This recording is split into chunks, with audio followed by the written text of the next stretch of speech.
I did my project over the American nurses in the Vietnam War.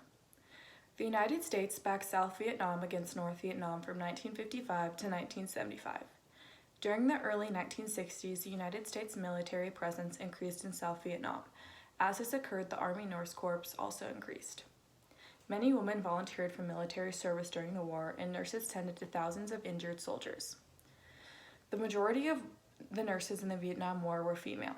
Around 5,000 American women served.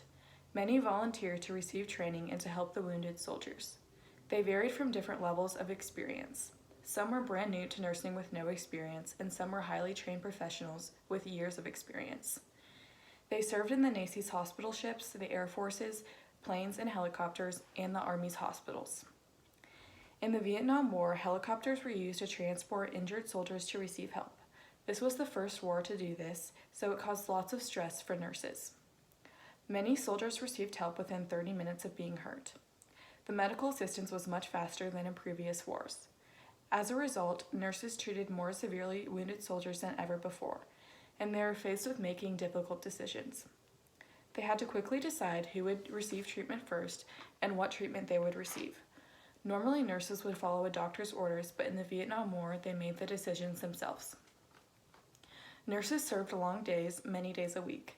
They worked 12-hour shifts for 6 days a week. However, the shifts could be much longer days if a major incident occurred. Nurses volunteered in other areas as well. They taught children at orphanages about first aid and hygiene, or offered people their assistance in the medical area. They also suffered from seeing horrific sights. At times, the scenes of an injured soldier was scarring and difficult to handle. Many of the nurses would become angry with themselves for not being able to save everyone, and they also felt sorrow for the pain the soldiers endured. An operating room nurse in South Vietnam, Linda Van Devanter, recalled nursing men injured in a mass casualty. She expressed, "Although the instructions back in basic had warned us what to expect, no amount of warning could have ever prepared me for the sheer numbers of mutilated young bodies that the helicopters kept bringing to the 71st floor." Van Devanter watched numerous dead bodies be brought in by helicopters. A soldier even asked her to insert morphine into him to kill him, so the pain would stop. A nurse she was working with kept reminding her to tell herself that the soldiers were not people. If she saw them as people, she might go crazy. Food was also scarce in the war. There was a time when Van Devanter was so sick from the sight she saw that she could not eat. A fellow nurse told her, "Are you kidding? That could be 3 or 4 days from now. If you don't eat, you'll collapse." Many of the nurses were starving and suffering from sleep loss, but they still had to keep going and nurse soldiers back to health.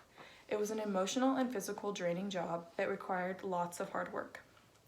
The nurses of the Vietnam War helped change the world around them after the war.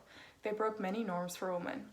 For example, on June 11, 1970, a Chief Army Nurse Corps named Anna Mae V. Hayes became the first woman general officer in the United States history.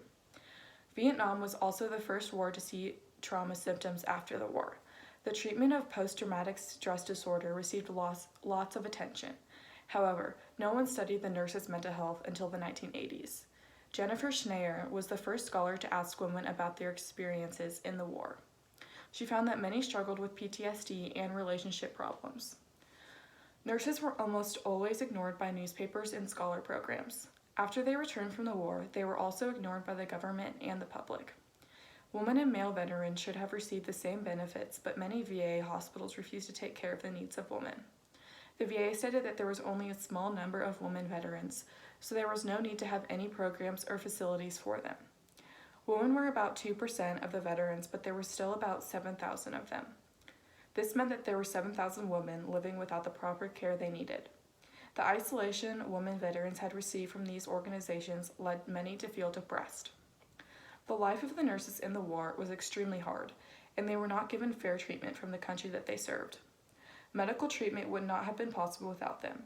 They showed the world that women are more valuable than just doing chores in the house. For my art project, I created a poster for the nurses that are needed for service in the Army Nurse Corps that would have been seen during the time of the Vietnam War.